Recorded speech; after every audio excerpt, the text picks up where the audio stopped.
In this video, I'm going to talk you through answering one of the sapling questions. It's question number 7 in the thermochemistry sapling homework.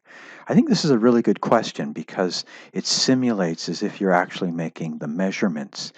So here is your laboratory, but I'm going to go over to the questions just to show you the kinds of measurements that we need to make.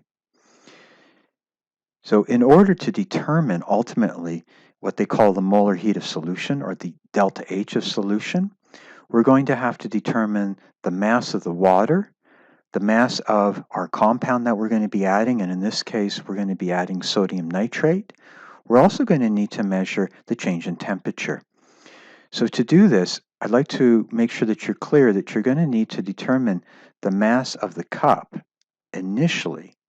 Then you'll need to determine the mass, cup plus water, and the difference, of course, will give you the mass of the water.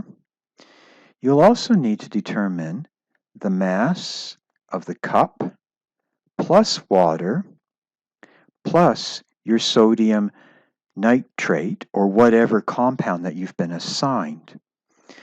The other kinds of measurements that you'll need to make are the changes in temperature.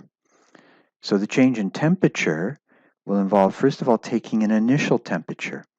So that initial temperature would actually be at the stage of when you have the mass of the cup and plus water, because you'll have water in there, you can measure the initial temperature. You'll need to measure a final temperature, and that will happen when you have the mass of the cup, water, and the sodium nitrate. So initial temperature you'll have to measure here. The final temperature you'll have to measure there. To determine a delta T, it would look something like T final minus T initial. Pay attention to the signs, because I think you'll find that your initial temperature was larger than your final temperature. So this delta T will be a negative value. Now just back up to the mass measurements. In order to determine the mass of the water, hopefully you'll see that you'll need to subtract the mass of the cup and water. Or let's say it differently, you'll need to subtract the mass of the cup from the mass of the cup and water. To determine the mass of the sodium nitrate, you'll need to subtract the mass of the cup and water from the mass of the cup, water, and sodium nitrate. So by difference, you can get the different masses. I encourage you to pay attention to your significant figures. Now, when you ultimately go to calculate the delta H, you'll need to consider some other things as well. So for instance, it talks about the heat gained or lost by water. Well, really, this should be the heat gained and lost by the water solution. So your water solution will involve the mass of the water plus the mass of your compound, the sodium nitrate in this particular case. So be aware of that. The other thing is the equation that you're interested in looks something like this. Delta H plus, and then we've got the mass of our solution plus the specific heat capacity times the delta T. In class, we saw that we can rearrange this as delta H is equal to mass of the solution times, back up. Did I say plus over here? My bad. That should be times and times. So times C times delta T. And because this is now on the other side, that'll be a negative value. Now, first of all, the mass of the solution. So that would be the sum of the water that you've measured plus the measure of your compound. So that will go in there. Your specific heat capacity and your delta T, which will go in there. So coming down to this calculation right here, this is equal to a negative, but your mass of solution will be a positive value. Your specific heat capacity will be a positive value, and your delta T is a negative value. So ultimately, you should see that your delta H will be a positive value.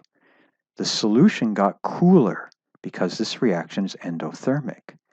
However, when you look at the heat lost or gained by the water. Well, what you're essentially looking at is the Q of the solution right here. And so you're just looking for what's in that bracket. And as you know, what's going to be in that bracket is a negative number. So your solution lost energy to the system. The system has a positive gain of energy. Your solution lost energy. So those are some of the calculations to be thinking about. I'm going to come back to the actual simulation just to show you how you make some of those measurements. So just to be clear, I'm going to need to measure the mass of my cup alone. So that's one measurement. I'm then going to need to add water. So you bring your cup just below the water, press this, and it fills it up.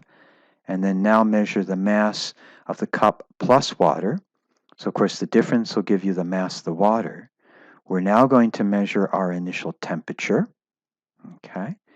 Then we add our compound. And we've got this green light to go ahead and add our compound. So I press that. We've just added our compound. Now, of course, the reaction will have started. I want to know, well, what is the mass of the compound that we added? And so in this case, it's that 78.00 grams. And then I want to measure, well, what is now the temperature? And so that's the temperature in this particular case. Now, one thing that I forgot to do in showing all this simulation is I forgot to set my compound at being the sodium nitrate. So make sure that you choose the appropriate compound. I hope this short video helps you think about doing this question. I think it's an important question, and I hope you'll take the time to do it.